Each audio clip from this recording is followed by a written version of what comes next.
언니, 요한계시록 수업도 이제 얼마 안 남아서 너무 아쉬워요. 너무 아쉽지. 너무 감동적인 수업들이었는데, 맞아요. 그치?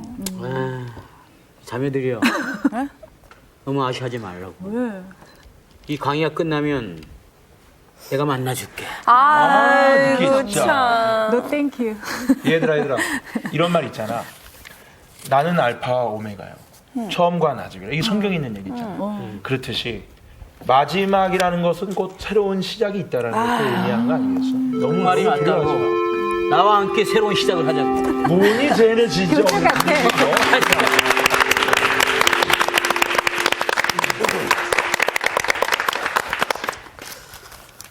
잘 지냈어요? 네. 오늘 어떻게 지냈어요? 오늘 잘 지냈습니다. 오늘이 늘 저희 인생의 마지막인 것처럼 그렇게 지내야 되겠는데. 왜 또 마지막 소리를 해요? 아니 지내야 되는데 못 지내고. 그래야 되는데 안 네, 되고 안 있다고? 되고 있다고. 저는 늘 새로운 시작이라고 생각하면서 생활하고 있습니다. 그게 되는군요. 복습합시다. 네. 우리 지난 시간에 배운 거 있죠? 백보자. 그렇죠. 생명책이 있습니다. 첫째가 뭐였죠? 백보자. 백조의 심. 백보자 심판. 심판. 두 번째는 책. 예. 책들과 생명책. 생명체. 세 번째는 세 번째가 행위를 행위대로. 따라. 행위. 따라. 기억나죠? 예. 행위를 따라 심판하겠다는 얘기죠? 네. 예. 그리고 마지막에 불못에 불모. 이 모든 해석을 가장 뒷받침하는 구약의 책이 다니엘서. 다니엘서. 옳지. 다니엘서 7장. 7장을 배경으로 기록된 책이라고 그랬어요. 그래서 우선 하나하나 좀 짚어볼까요? 백보자 심판은 우리 박진희 학생 네. 무슨 의미가 있다고 그랬죠? 이 백보자 심판이 어떻게 묘사가 됐었죠? 로마 제국의 황제의 보좌를 의미하면서 하나님께서 세상을 통치하시고 심판하시고 하나님만이 영광을 받으시는 존재인 것을 정확하게 표현해요. 아주 또렷하게 기억을 하고 있어요. 이 백보자 심판이 로마 황제의 보좌를 의미하는 건 아니고 그걸 배경으로 설정한 용어들이다. 네. 이렇게 표현하시면 돼요. 그래서 백보자 심판을 크고 거룩한 보좌라고 묘사를 했죠. 거기서 크다라는 말은 위엄과 또 거룩. 이렇게 두 가지 개념이 담겨져 있다 그랬어요. 자, 여기에서부터 이제 진정한 로마의 황제의 보좌가 아니라 심판과 영광과 뭐가 시작이 되죠? 통치가 시작이 된다. 그 통치의 가장 중요한 주제가 뭐냐면 책들에 기록되어 있는 내용과 생명책에 기록되어 있는 내용이 중요한데 우리는 어느 쪽에 기록이 되어 있다고요? 생명책. 누구의 공로로? 어린 양의 공로로 예수 그리스도. 생명책에 기록이 되어 있어요. 그런데 후에 행위를 따라 심판한다는 표현이 있어요. 우리 상훈 학생 한번 설명해 보시겠어요? 여기서 말하는 그 행위는 우리가 어떤 거 선한 거를 하는 그런 행위가 아니고요. 우리가 믿음 안에 그 믿음의 뿌리를 예수 그리스도. 우리 예수님께 하나님께 박아야 된다. 그런 뭘 막아요? 뿌리를 그러니까 시기게 하면 네. 기초를 네. 반석 위에 지어야 된다. 네. 그 신약 성경에 어디 참고 구절로 그때 마태복음 마태복음 맞아요. 갑자기 생각이 몇 장인지 생각이 안 나네요. 7장. 7장. 7장인가요? 마태복음 7장에 보면 좋은 나무와 나쁜 좋은 열매, 네. 나쁜 나무와 나쁜 열매. 그렇습니다. 또 주초를 모래 위에 지은 집과 반석 위에 지은 집. 모래 위에 지은 집은 행하지 아니한 자요. 네. 반석 위에 지은 집은 행한 자. 자. 네. 그래서 그 행위라는 것은 어떤 도덕이나 윤리의 함양이나 자기 의지적 노력을 말하는 게 아니고 무슨 싸움이라고 그랬어요? 기초 싸움. 기초 싸움이다. 이 중요하다 그랬어요. 네. 예, 그 행위를 따라 심판을 한다 그 말이에요. 마지막에 생명책에 농명되지 않는 자는 어디에 집어넣어요? 불못에 집어넣는다. 영원한 지옥이 있는 것을 설명합니다. 자, 이것이 지난 시간에 배웠던 아주 중요한 그 흐름이었어요. 자, 오늘은 이제 계시록도 마지막을 향해서 가네요. 이제 21장으로 넘어가면 드디어 한 장이 남게 됩니다. 그렇죠? 네. 이 어려운 공부였는데 우리 학생들이 너무너무 진지하게 열심히 잘 따라줘서 고맙고, 제가 좀 설명이 부족했는데도 명석한 두뇌로 잘 이해를 하셔서 너무너무 제가 아주 좋았습니다. 자, 우리 21장을 1절서부터 우리 반장서부터 2절씩 좀 한번 읽어볼까요? 네. 또 내가 새 하늘과 새 땅을 보니 처음 하늘과 처음 땅이 없어졌고 바다도 다시 있지 않더라. 또 내가 보매 거룩한 성 새 예루살렘이 하나님께로부터 하늘에서 내려오니 그 준비한 것이 신부가 남편을 위하여 단장한 것 같더라. 내가 들으니 보좌에서 큰 음성이 나서 이르되 보라 하나님의 장막이 사람들과 함께 있음에 하나님이 그들과 함께 계시리니 그들은 하나님의 백성이 되고 하나님은 친히 그들과 함께 계셔서 모든 눈물을 그 눈에서 닦아주시니 다시는 사망이 없고 애통하는 것이나 곡하는 것이나 아픈 것이 다시 있지 아니하리니 처음 것들이 다 지나갔음이러라. 보좌에 앉으신 이가 이르시되 보라 내가 만물을 새롭게 하노라 하시고 또 이르시되 이 말은 신실하고 참되니 기록하라 하시고 또 내게 말씀하시되 이루었도다 나는 알파와 오메가요 처음과 마지막이라 내가 생명수 생물을 목마른 자에게 값없이 주리니 이기는 자는 이것들을 상속으로 받으리라 나는 그의 하나님이 되고 그는 내 아들이 되리라. 그러나 두려워하는 자들과 믿지 아니하는 자들과 흉악한 자들과 살인하는 자들과 음행하는 자들과 점술가들과 우상 숭배자들과 거짓말하는 모든 자들은 불과 유황으로 타는 못에 던져지리니 이것이 둘째 사망이라. 네. 네, 수고들 하셨어요. 오늘의 말씀 요한계시록 52강 알파와 오메가 송태근 목사님의 강의 시작합니다. 오늘 21장 전체를 다 마칠 계획입니다. 그래서 오늘은 이 21장을 세 토막으로 나누면 크게 첫째가 무슨 주제가 등장을 하냐면 새하늘 새 땅. 네. 첫째가 새하늘 새 땅이 등장을 해요. 두 번째 주제가 새 예루살렘이죠. 그죠? 새 예루살렘. 이 새 예루살렘은 무엇을 뜻하는 걸까? 그 다음에 세 번째 주제가 알파와 오메가요. 오메가. 이렇게 주장을 합니다. 여러분, 제가 질문을 하나 할게요. 미국 다녀온 사람하고 안 다녀온 사람하고 대화를 하면 미국에 대해서 누가 이길까요? 안 갔다 당연한 사람. 다녀온 사람이? 안 다녀온 사람이 이기는 경우가 가끔 있어요. 네. 우기는 데는 항상 없죠. 근데 옛날에 제가 아주 망신스러운 기억이 하나 있습니다. 미국을 가기는커녕 비행기도 한번 못 탔을 텐데 제가 이제 그때 강도사 때예요. 강도사. 강도사가 뭐 하는 사람인지는 알죠? 네. 아이고. 강도사 때인데 이제 목사 안수 받기 전에 직분이죠.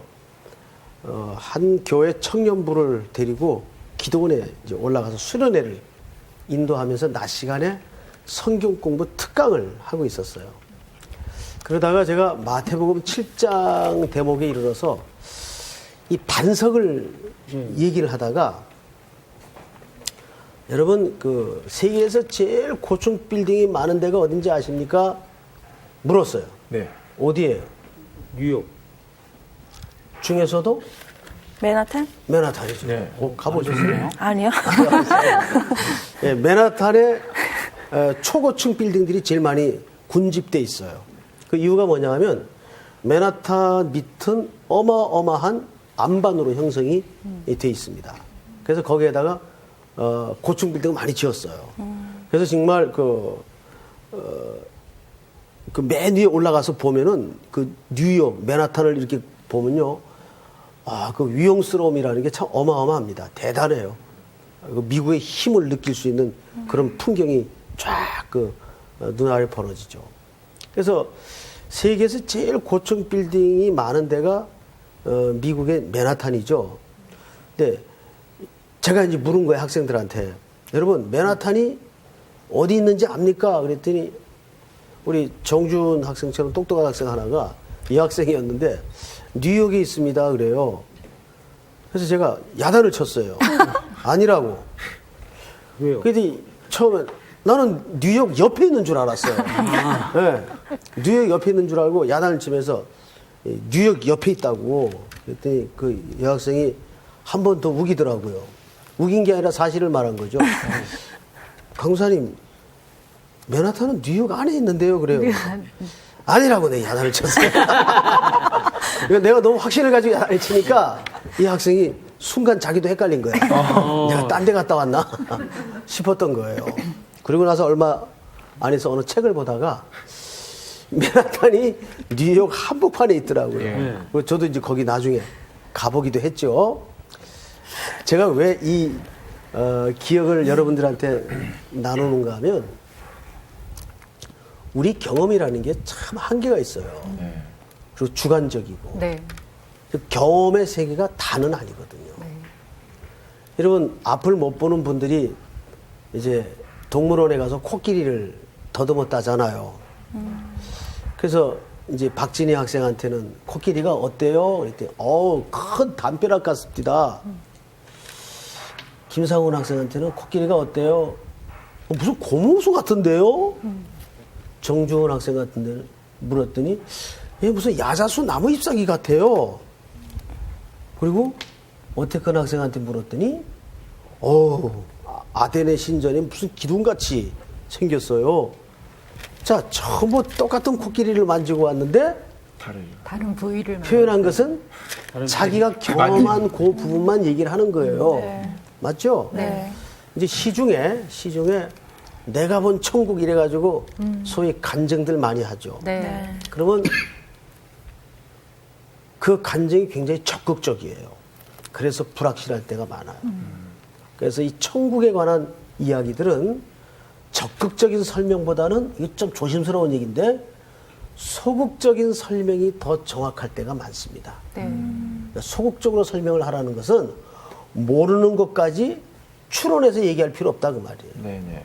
그리고 제가 천국 갔다 왔다는 간증을 들어본 것 치고 어느 한 대목도 똑같이 얘기하는 사람을 만나보지를 못했어요.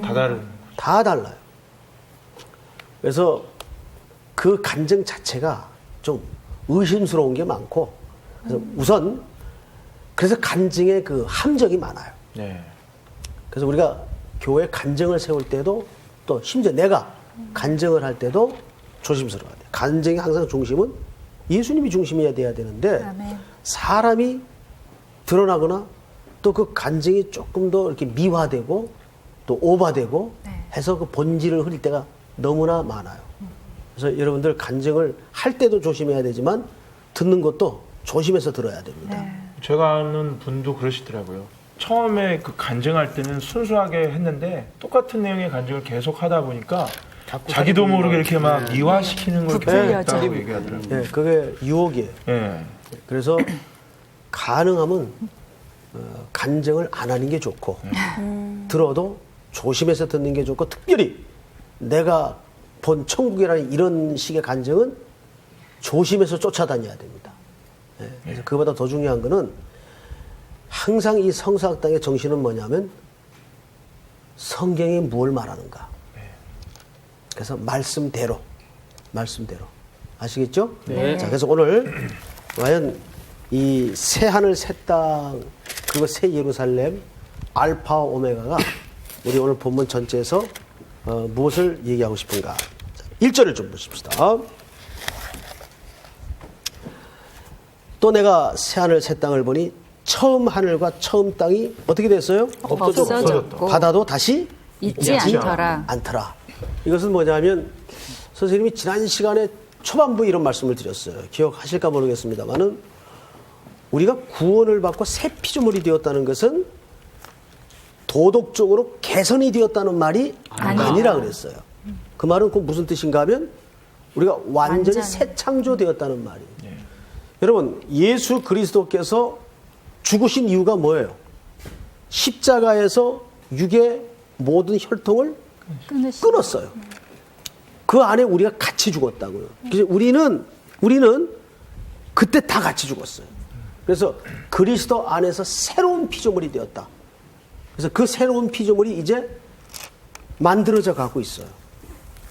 그러니까 우리가 여기서 새하늘 새 땅이 없었다는 것은 지난 시간들 뭐 일부 종파에서 말하는 것처럼 이 땅이 개선이 돼가지고 지상 낙원이 되고 이거 아니에요. 네. 자, 우리 그 누가 이사야서 65장을 한번 볼까요? 이사야서 65장. 17절, 18절을 한번 찾은 학생 읽어보세요. 65장. 보라, 내가 새 하늘과 새 땅을 창조하나니 이전 것은 기억되거나 마음에 생각나지 아니할 것이라. 너희는 내가 창조하는 것으로 말미암아 영원히 기뻐하며 즐거워할지니라. 보라, 내가 예루살렘을 즐거운 성으로 창조하며 그 백성을 기쁨으로 삼고. 예, 거기 보시면은 중요한 단어가 있어요. 2절에 너희는 내가 창조하는 것으로 말미암아. 이거 고친다 그랬어요? 아니요. 개선한다 그랬어요? 아니요. 아니에요. 새로 만든다 그랬어요. 바로 이것이 요한계시록 오늘 본문에서 약속하고 있는 새하늘 새 땅의 약속이에요. 자, 그래서 여러분 죽음은요. 자, 여기를 보세요. 그리스도인의 죽음은 굉장히 복된 통과예요. 왜? 이 땅의 것을 다 끊고 가는 거예요. 소멸시키고 가는 거예요. 그래서 죽음이라는 것이 웅변적으로 말하는 메시지가 뭐냐면 이 땅의 것들이 털끝 하나도 저곳으로 이어갈 것이 없다 그 말이에요. 그게 죽음이에요. 그래서 다 끝내고 가는 거예요. 여러분, 내가 죽으면 나와 관련되었던 모든 것들이 다 끊는 거예요. 끊어지는 거예요. 다 의미가 없어지는 거예요. 그래서 우리는 죽음을 통과해야 돼요. 그래서 다 죽는 거예요. 한 번은 다 죽죠. 자, 그런데 우리에게 무슨 소망이 있죠?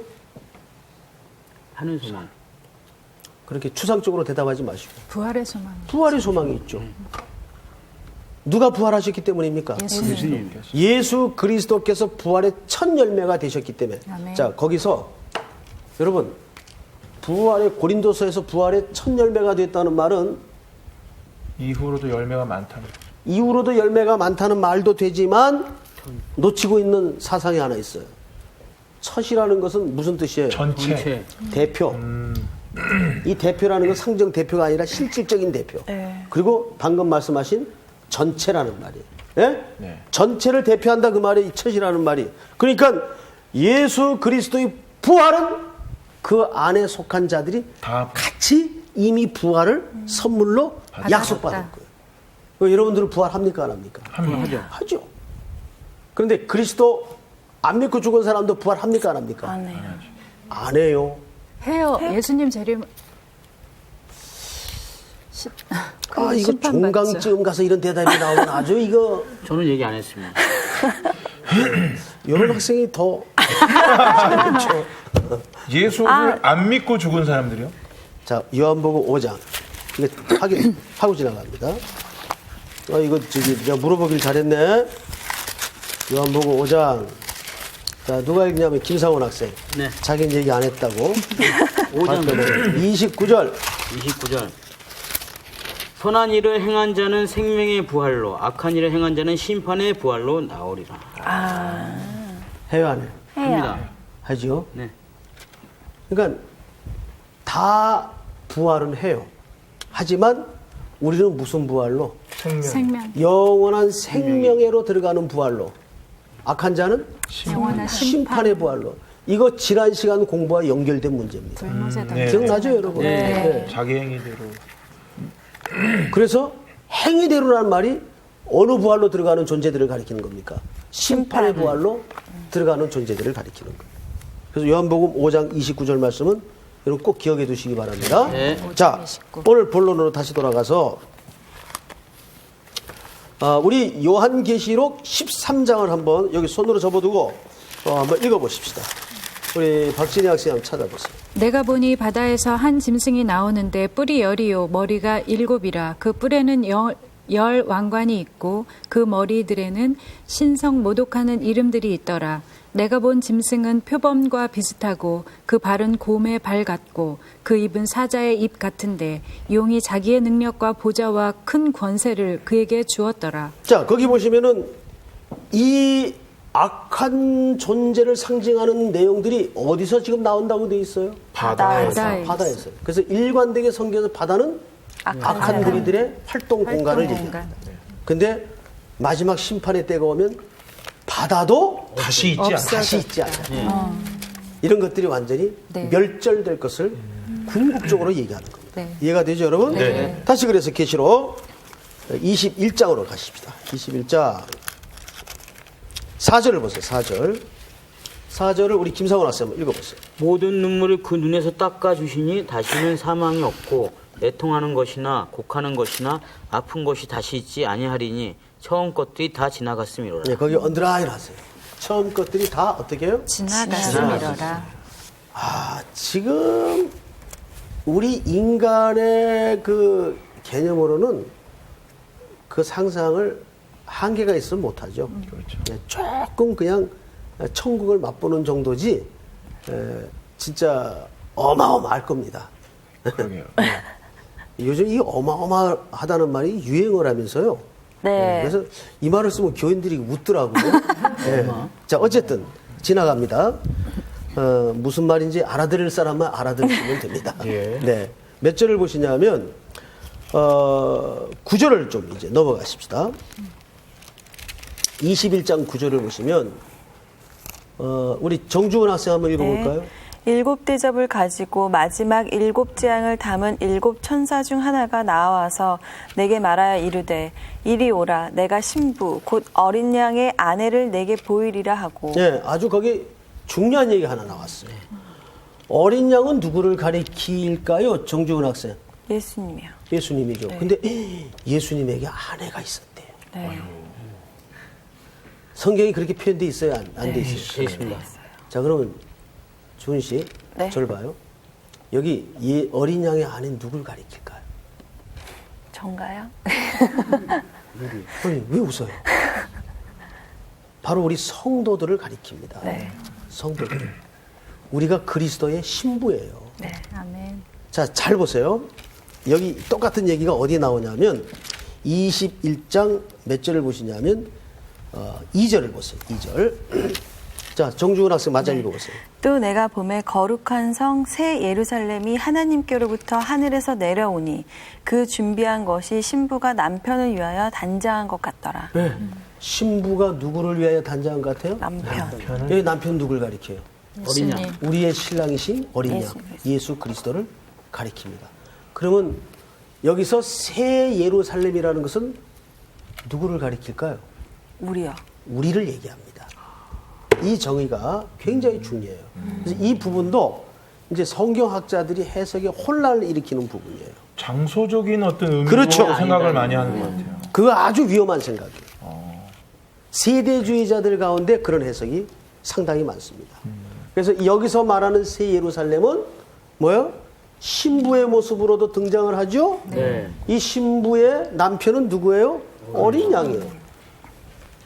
맞죠? 네. 어린 양이에요. 그러면 이 새 예루살렘은 오늘날 뭡니까? 성전이요. 그리스도의 신부. 신도. 네, 성전이라고 해도 틀린 말은 아닙니다. 왜? 이 성전, 여기서 말하는 성전이라는 의미는 보이는 건물을 말한 건 아니었을 거고. 예, 그리스도인들. 그리스도의 신부된 우리 교회 공동체를 공동체. 얘기하는 거죠. 그래서 아하, 계시록 막바지에 말씀하는 새 예루살렘은 우리 어린 양의 아내가 되는 성도들의 공동체를 얘기하는구나. 근데 여기에 단장한 신부라 그랬어요. 네. 맞죠? 네, 네. 그 여기서 말하는 단장은 무슨 화장하고 뭐 이런 걸까요? 아니요. 아닙니다. 여기서 말하는 단장은 새롭게 창조. 제가 그 혹시 유대인의 결혼 풍습을 강의할 때 얘기한 적 있습니다. 예. 예. 기억나요, 안 나요? 예. 우리 반장 한번 얘기해 보세요. 1년 동안 신랑 신부는 별거 생활을 하죠. 예. 네. 그리고 신랑이 네. 1년 후 어느 날 갑자기 아버지의 명을 따라 갑니다. 신부를 데리러 갑니다. 예. 그럼 1년 동안 헤어져 있으면서 신랑은 뭘 준비해요? 집이요. 집을 준비하죠. 네. 집을 준비하고. 그러면 아내는 뭘 준비해요? 거룩한 본인의 그런 정결함들 그런 것들을 다. 제일 중요한 선물이 뭐였어요? 제일 중요한 준비가 뭐 있었는데. 이제 시간이 흐르니까 우리 상훈 씨 뭐 생각날 것 같은데. 예, 나이도 사는데 안 나는데. 날도 탔는데 난 게 아니고. 신부가 가지고 가는 거야? 아니, 신부가 준비를 세 가지 아니었습니까? 아니, 그 신랑이 세 가지를 가져갔죠. 신랑이 세 가지였구나. 자, 신랑과 신부는 1년간의 별거에 들어갑니다. 네. 그리고 신랑은 신부를 데려다가 살 집. 집을 아버지의 감독하에 짓게 됩니다. 네.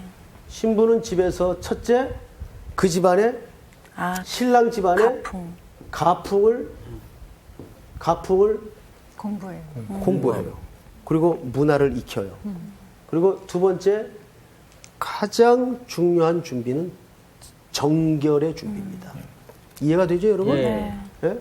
그동안 데이트했던 남자 사진들 다 찍고 편지 불태우고 선물 받았던 거 다 처리하고 예? 네. 그리고 오로지 1년 후 나를 데리러 올 그 신랑을 위해서만 준비를 하는 거예요. 이게 뭐예요? 정절에 대한 준비입니다. 그래서 기억나죠?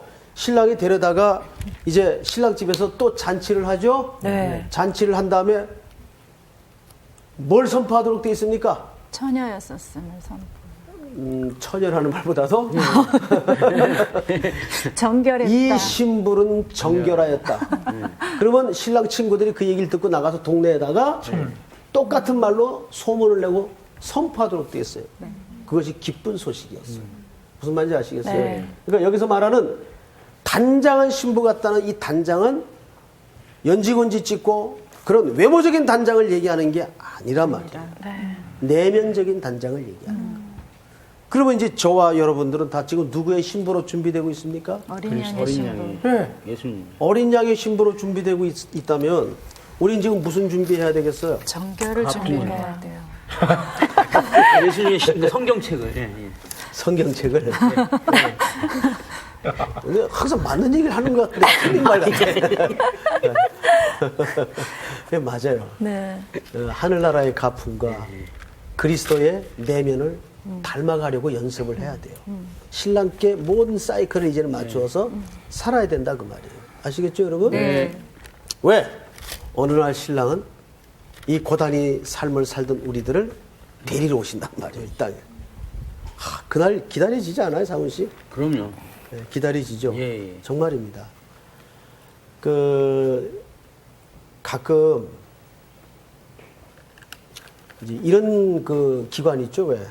엄마 아빠가 계신데 생활고에 아이들을 키우기가 너무 힘들어.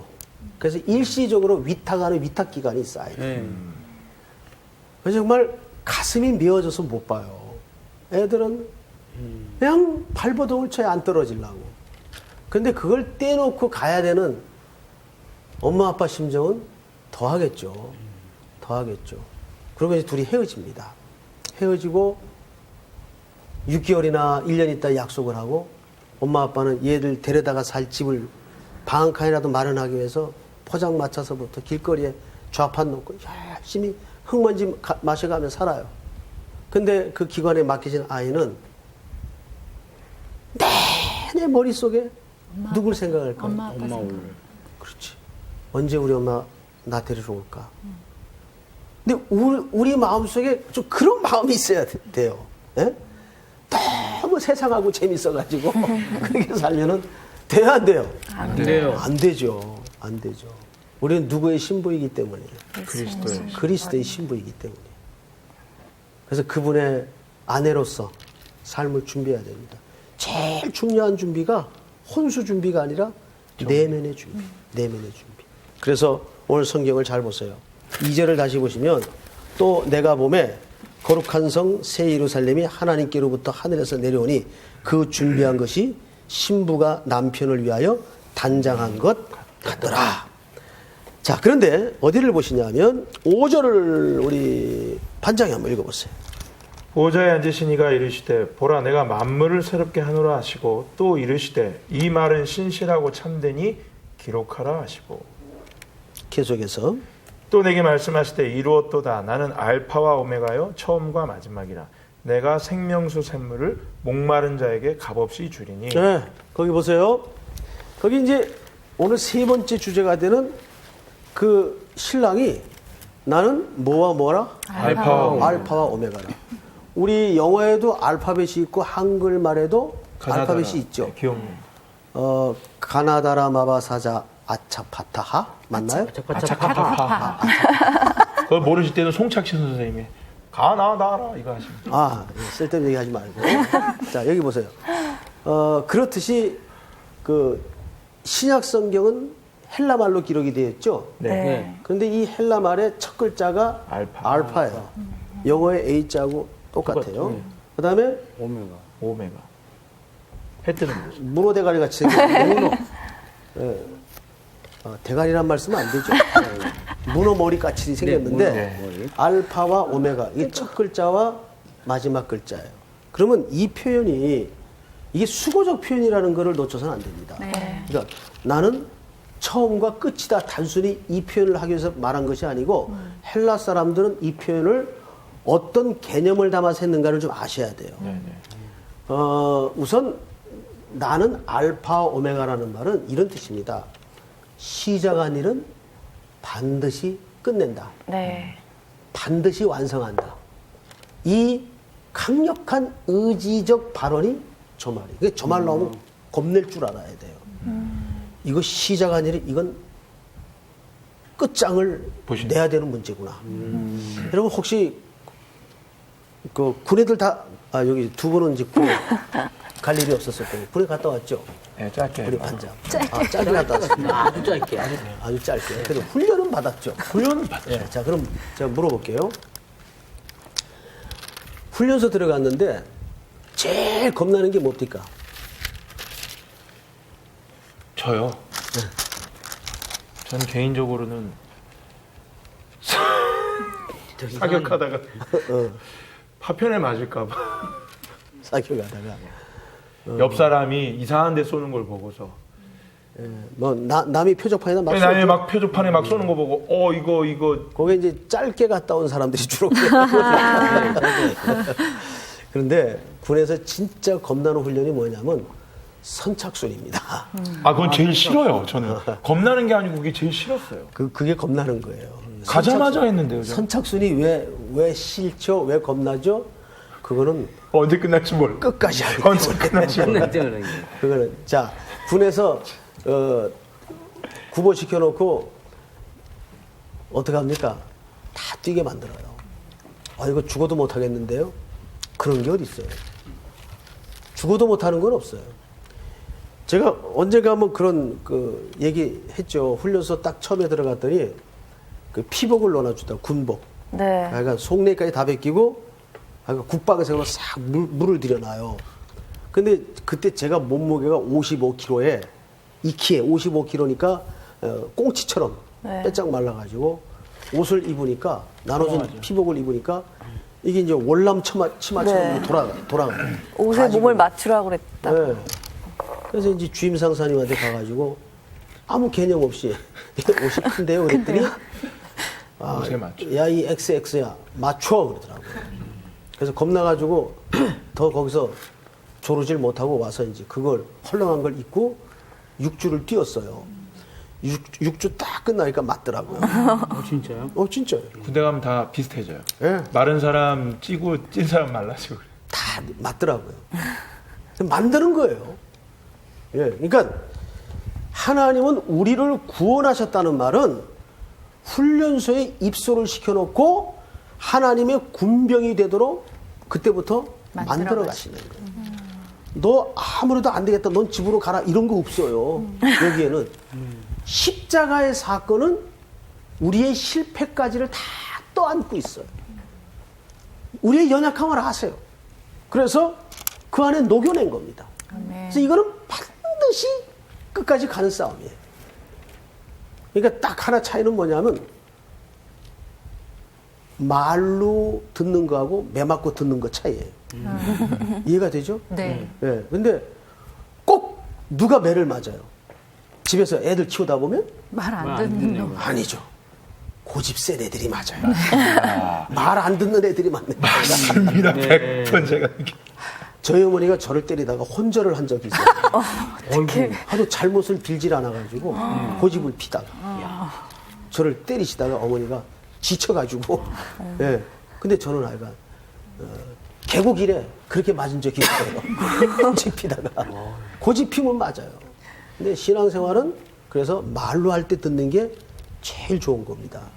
근데 하나님은 우리를 한번 그리스도의 구속의 십자가로 붙잡은 이상은 끝장을 내시는 분이에요. 그게 알파와 오메가예요. 그게 김상훈 학생을 절대 포기하지 않아요. 아멘.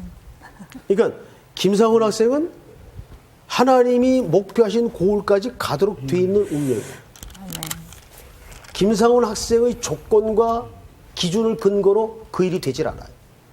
전능하신 분이 붙잡고 있기 때문에 아멘. 그 일이 될 수밖에 없어요. 그럼 여기서 한 가지 궁금한 점이 있는데요. 네. 오빠가 지금 이렇게 있어요. 네. 여기서는 이렇게 또 성경 말씀 잘 보고 있는데 집에 이제 같은 만약에 가족이라고 생각을 하면 집에 와서는 맨날 술 먹고 담배 피고 너무 막 그렇게 살아가는 거예요. 그러면은 이해를 드는 거죠? 네. 어이구. 너무 리얼하게 그러면 옆에서 보고 있는 가족은 분명히 하나님이 선택하셨기 때문에 끝까지 놓지 않고 만들어 가실 건 알지만 옆에서 제가 어떻게 해야 될지 참 아내로서 아니 뭐 아내가 될 수도 있고 식구로서. 뭐 가족이 될 수도 있고. 누가 될 수도 있고 아내 입장에서 설명하는 게 제일 빠르겠죠. 일단은 김상훈 학생이 예수 믿고 구원받은 존재인 게 확실하다면 네. 인간은 믿을 대상이 아니라 사랑해야 할 대상이에요. 인간을 믿으면 안 돼요. 네.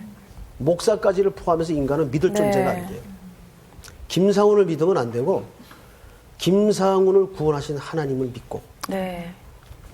무던히 참고 견디며 기도하고 하나님의 시간과 방법을 기다리는 방법 외에는 없어요. 그러니까 그 역할을 감당하라고 하나님이 또 아내를 주신 거예요. 사실은. 그 역할을 감당하도록. 그러니까 어떤 땐 거꾸로 역할이 있어요. 이게 무슨 얘기냐면 하나님이 이게 진짜 드문 예인데 전 그런 경우를 봐요. 하나님이 정주훈 학생 기도하게 만들고 사람 만들기 위해서 김상훈 학생이 그렇게 고생할 때가 있어요. 술 먹고 개파치고 고생할 좀 믿으란 말이야. 때. 이해가 돼요, 여러분? 네, 네. 그러니까 가끔가다 이제 상담하는 학부형들 보면 말이죠. 제가 이제 상담 다 듣고 나요. 비슷한 상담을. 네. 그러면 속으로 이런 생각이에요. 걔가 집사님 선생님입니다. 네. 그 아이 때문에 지금 집사님 이만치라도 하나님 앞에 매달리고 주님의 은혜를 구하고 있지 않습니까? 이거 역설 같지만 사실이에요. 네. 그래서 또 하나 측면이 있는 게 뭐냐면 감당할 부모에게 괴짜들을 맡겨요. 그 감당할 실력이 안 되는 부모는 애들이 좋아요. 그거 정말입니다. 아. 이게 신앙 영역에는 굉장히 신비로운 게 많아요. 맞아요. 그러니까 너무 단선적으로 하나님의 그 방법을 이해해서는 안 됩니다. 그만큼 하나님은 여러 인생의 여러 측면을 고려하시고 그런 다양한 방법으로 다루어 가신다는 걸 아시죠? 네. 그게 알파와 오메가라는 선언 속에 있는 거예요. 그렇죠, 여러분? 네. 그래서 우리는 누구도 정죄해서는 안 돼요. 네. 술 먹고 속썩이는 남편 있죠? 아유, 날 사람 만들려고 이 양반 이렇게 고생하는구나. 어? 그리고 아침에 일어나면 또 동태국 끓여주고, 해장국 끓여주고, 등 두들겨주고, 오바이트 잘 하라고. 아이고. 그렇게 살아야 돼요. 사실은. 맞아요. 그래서 우리가 인간을 이해할 때 절대 인간은 믿을 대상은 안 된다. 네. 신뢰할 대상도 안 된다. 네. 내가 품고 사랑해야 될 대상이지. 네. 근데 그 기초가 그 인간 때문이 아니라 하나님이 그 사람을 붙잡고 있기 때문에. 네. 아멘. 알파와 오메가 되시는 하나님이시기 때문에. 우리가 다 그렇게 만들어지는 사람들이거든요, 사실. 네. 혹시 여기까지 질문 있는 분?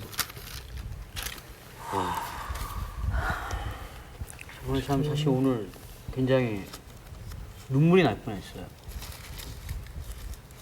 왜요? 네? 왜 눈물이 나요? 아니, 제 개인적인 어떤 일 때문에 좀 어떤 좀 힘든 게 있었는데, 예, 그 말씀으로 해결이 됐어요? 예, 끝까지 이제 저를 놓지 않고 끝까지 책임지신다는 그 말씀을.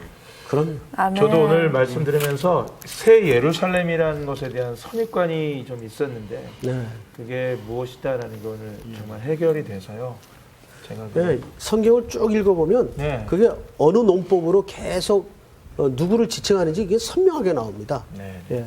그래서 오늘 마지막으로 제가 한 군데만 더 짚고 넘어갑니다. 이거는 22절을 보세요. 우리 시간 조금 남았죠? 예. 22절을 보세요. 21장 22절. 예, 그럼요. 22절 제가 읽겠습니다. 성 안에서 내가 성전을 보지 못하였으니 이는 주 하나님 곧 전능하신 이와 및 어린 양이 그 성전이심이라. 자, 성 안에서 성전을 봤어요? 못 봤어요? 못 봤습니다. 왜 못 봤죠? 이제는 성전이 필요 있습니까? 없습니까? 없어요. 필요 없죠. 네. 예수 그리스도 자신이 성전이시기 네. 때문에. 그렇죠? 네. 근데 그 새 예루살렘과 이 성전이 하나가 되는 사건. 그것은 신랑과 신부의 네. 연합과 온전한 결합을 얘기하는 거죠. 네. 장차 우리에게 임할 이제 마지막 남은 행사가 그겁니다. 그 영광스러운 날을 위해서 우리 모두가 단장한 신부같이 아멘. 아무리 지금 길이 보이지 않고 위가 막힌 것 같아 보일지라도 어느 날 다시 불현듯 나를 데리러 오실 예수님 바라보면서 승리하는 여러분들이 될 수 있기를 바랍니다. 네, 감사합니다. 감사합니다. 오늘 공부 여기서 마치겠습니다. 감사합니다.